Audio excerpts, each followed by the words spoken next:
And everybody, Tuesday night here at Rolling Out. That's what you already know what it is. It's time for Health IQ. I'm Rashad Milligan. Today we are joined by very, very special guest. We have Dr. Richard Benson in the building. Dr. Benson, how are you doing today, sir?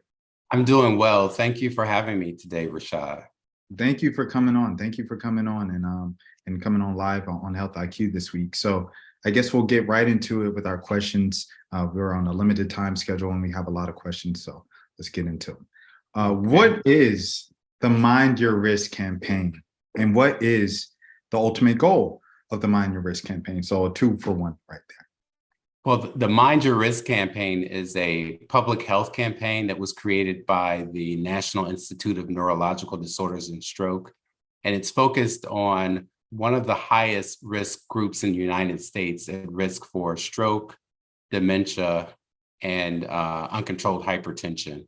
And that group is African-American men. And it's focused specifically on African-American men between the ages of 28 and 45.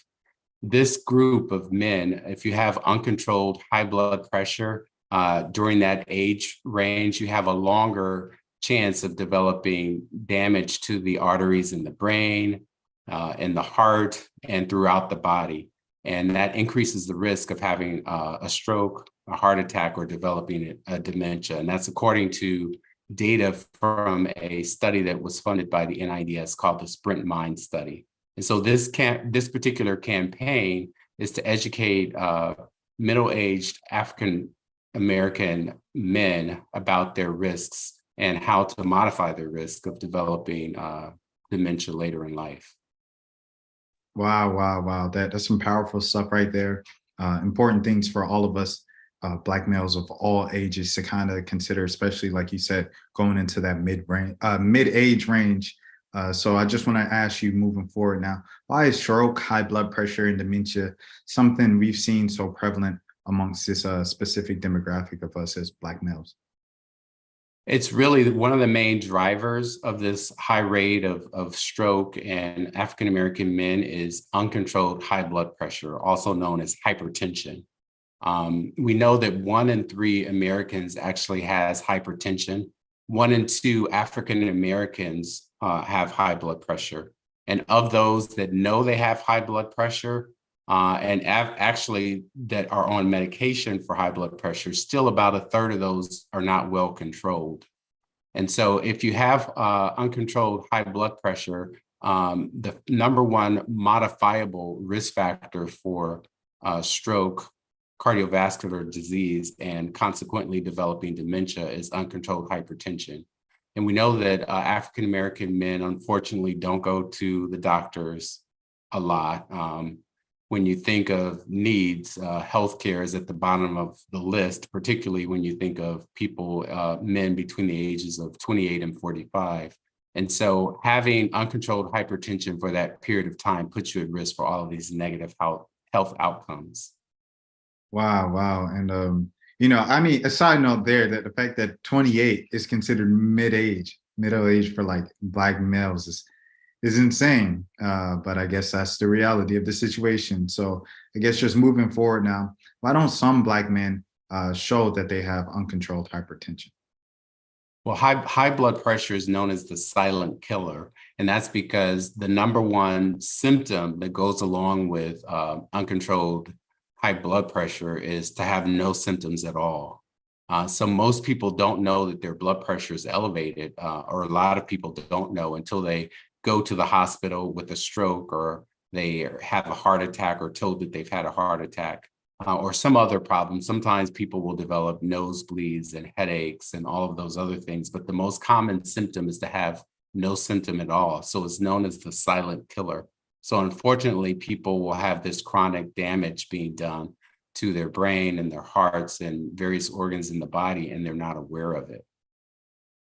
And man, that's terrible. And have you seen more attention put on this topic after celebrity Black males in this age group have suffered similar health issues? That's a great question, Rashad.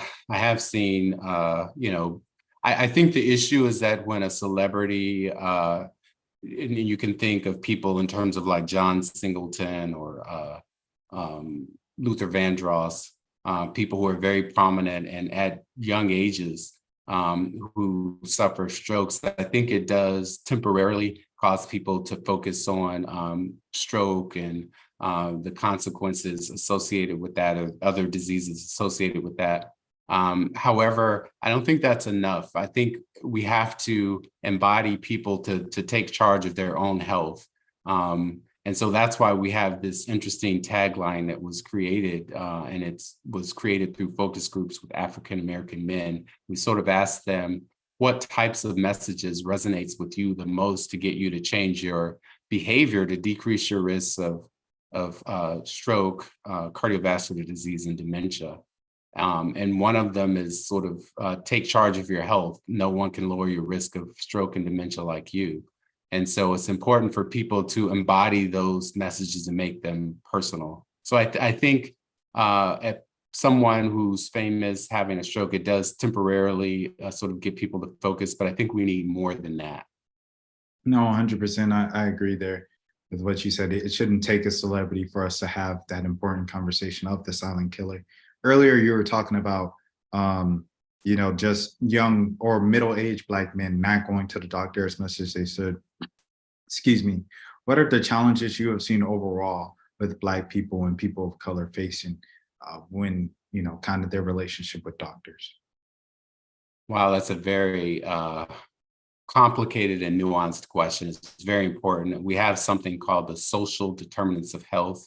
Historically, people have looked at purely genetic factors in terms of why stroke is 2 times more common in African American compared to whites, or 1.5 times more common in Hispanics compared to whites. We've historically looked at just genetic factors or biologic factors to determine that difference. But what we know is that there are certain social determinants of health that impact health outcomes as well. And so some of these factors include, like, number one, racism. We know that there is a difference in terms of how people are treated when they go to see a medical provider. And so people may not want to go because they feel that they're not heard or they aren't treated properly. And then also people may not want to take the medication. People may not have insurance to go to the doctors. If they go to the doctors and they get the medication and they have side effects they don't like, then they'll stop taking it.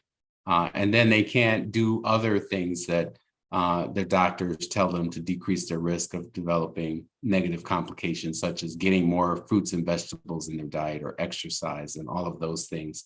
So I think there are a lot of reasons why people don't. But I think the main message, again, is for people to understand their own personal responsibility of changing their health outcome. And so that, I think that comes with education. And so that's very important. So that's why this type of public health campaign is so important. Right, no, 100%. And speaking of education, and you mentioned a couple things there with diet and exercise. I'm going to ask you, what are 3 specific things that people can do right now today to be more conscious of, lowering their risk of high blood pressure and things of that nature? Well, the first thing I'd say is to go to our website, the Mind Your Risk website, and that's Mind Your Risks with an S.nih.gov, and that's MINDYOURRISKS .nih.gov. And we have a lot of information there where people can go and to learn about things they can do to lower their risk, as well as keeping track of information that they can share with their medical providers when they go there. But the number one is to know your numbers. You have to know your blood pressure in order to control it. So we suggest and we strongly advocate that people either go someplace to get their blood pressure checked on a more frequent level than just when they go to their medical provider, or buy a home blood pressure monitor to do self blood pressure monitoring. We know that people who check their blood pressure at home tend to get it under control. So you have to know your numbers. That's number one. And then number 2 is to modify your risk. I mean, you can start by decreasing your weight through physical activity. We suggest 20 to 30 minutes of physical activity, a minimum of 3 times a week. If you do that, you lower your risk of stroke, cardiovascular disease, and consequently dementia. So that's one, getting your weight down, getting more fruits and vegetables in your diet. You should have 5 to 7 servings of fruits and vegetables a day. If you have diabetes, getting your blood pressure under control. If you modify your diet, you'll improve your cholesterol as well as lowering your weight. That'll also lower your blood sugar. Stop smoking, no heavy, excessive alcohol, more physical activity, and getting enough sleep. And so those are sort of the major things that people can do in order to lower their risk of stroke, cardiovascular disease, and dementia. And I said, I know I went through that pretty quickly, but we have more information on our website where people can find out more specifically how to address some of these issues. No, 100%. And that was one of the things that you just touched on right there when you were talking about dementia and the later effects of high blood pressure later on in life. So I guess just kind of to ask you more specifically, why is it so important to control blood pressure early on in life as opposed to later? Well, your blood, let me explain a little bit your blood pressure. We have two numbers with your blood pressure. You have the top number, which is your systolic number, and the bottom number is the diastolic number. So the top number is that pressure within your arteries when the heart is contracting, and that's the highest. If you think of a pump and when it's squeezing or pressing, that's going to increase the pressure within that system. And so that's the systolic number, the top number. And then when it's relaxing, the heart is relaxing, that's the bottom number, the lowest pressure in the system when it's totally relaxed. And so the blood pressure, the normal range is between 120 over 80. And so if your blood pressure goes up to 180 over 90 or 220 over 120, which I have seen that before, then that high pressure within your arterial system, it leads to what we call hardening of the arteries or atherosclerosis. It can lead to damage and bursting to the walls of the blood vessel, which is what we call hemorrhaging in the brain. It can lead to damage or narrowing and totally occlusion of the arteries in the brain or in the heart, which is a stroke, ischemic stroke or heart attack, loss of legs or vision due to decreased oxygen or blood supply to those limbs as well. So that chronic pressure in your system over a long period of time, it leads to damage.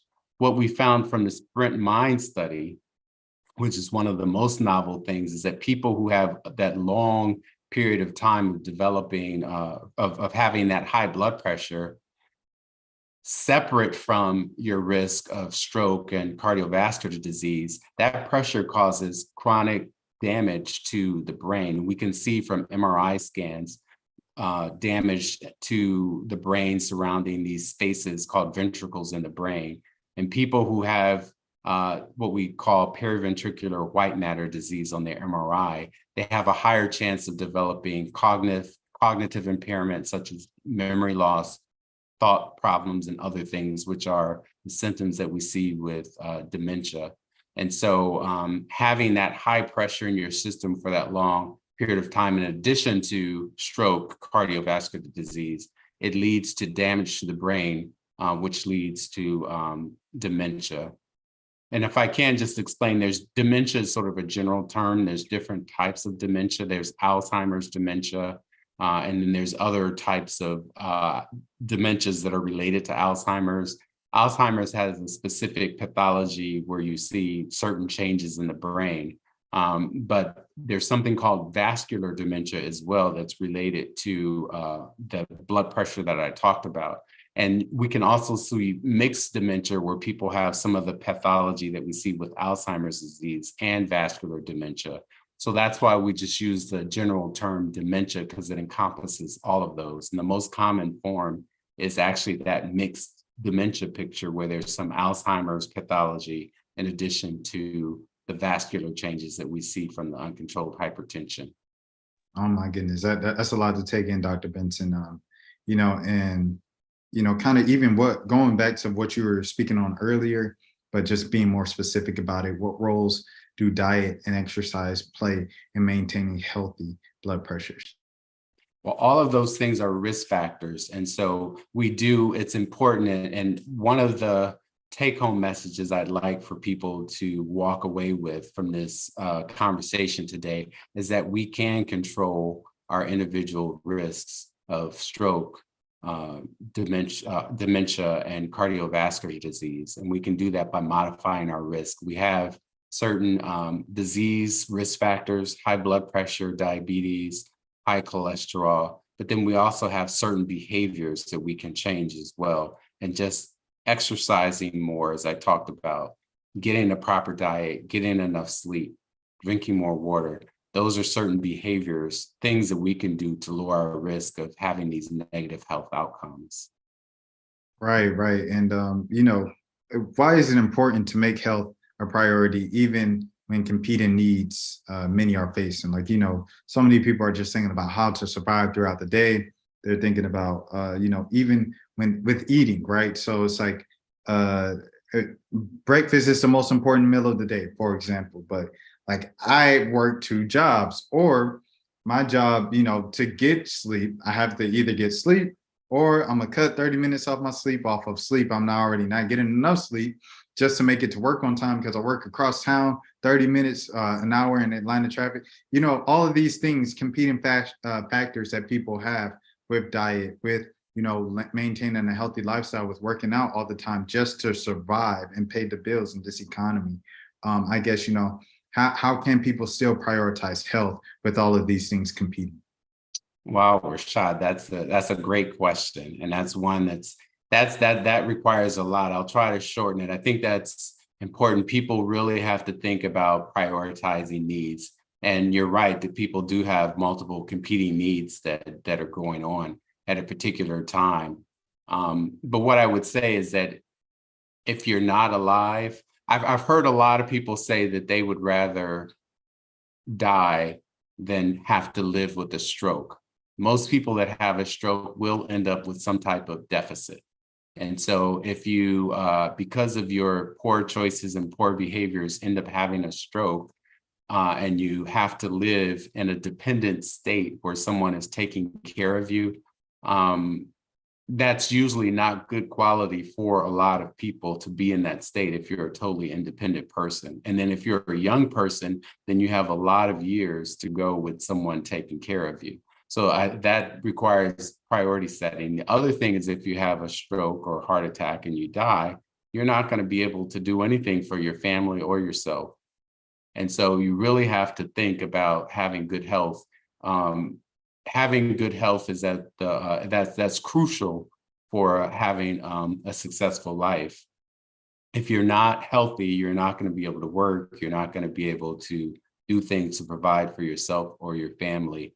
And so I think that's a problem, but I do think that it's a very nuanced conversation. If you're just trying to find food for your family and all of that, sometimes it is difficult for people to sort of sort out their needs. But we just completed a health equity strategic planning process at the NIH. And so we have tried to focus on research that looks at the social determinants of health and how can you modify those for people in order to try to get people to decrease their risks. And so that's something that we are thinking about through research of addressing those, particularly people with multiple competing needs. And salute to all the work that you guys are doing over there at NIH and things of that nature. And to kind of wrap it up, to go back to a question that we already spoke on earlier a little bit about, doctors and kind of like some of the inconsistencies that they see with Black patients versus other patients and things of that nature. Just flat line out, what role do regular checkups and preventative measures play in monitoring the risk of a stroke? It's extremely important. It's important for people to have, and I use the term medical providers because it's not just doctors. There are a lot of great physician assistants and nurse practitioners that people can see. We don't have enough medical doctors across the country to provide care for people, particularly in rural areas and certain areas. And so there's some really good nurse practitioners and physician assistants. So when you think of medical providers and a person going to see a medical provider, then that's usually for most people once a year or twice a year if there's a medical issue that's going on. And so at that time, most people will go to have either a general checkup or because of a particular problem. And focusing on your blood pressure, making sure it's under control, you can do better if you monitor those things in between those periods of time where you're going to those medical providers. And so it's important for people to do what they can on their own, in addition to seeing their medical provider to get things under control. So again, that self-monitoring of blood pressure, educating themselves through going to websites, trusted websites like the NIH Mind Your Risks website, the American Heart Association, and trying to get more information about things that they can do to modify their risks. I think that's very important. Well, Dr. Richard Benson, we appreciate the time so much. Dr. Richard Benson, everybody, the director of the Office of Global Health and Health Disparities at the National Institute of the Neurological Disorders and Stroke, which is part of the U.S. National Institutes of Health, also known as the NIH. They have a great website with a great campaign out right now. You have a brilliant mind. Don't risk it losing it to high blood pressure. Dr. Benson, we appreciate the time so much. Thank you for stopping by Health IQ this week. Thank you, Rashad. It was my pleasure, and I really enjoyed talking to you today. Likewise, likewise. I'm Rashad Milligan for Rolling Out. Until next time, please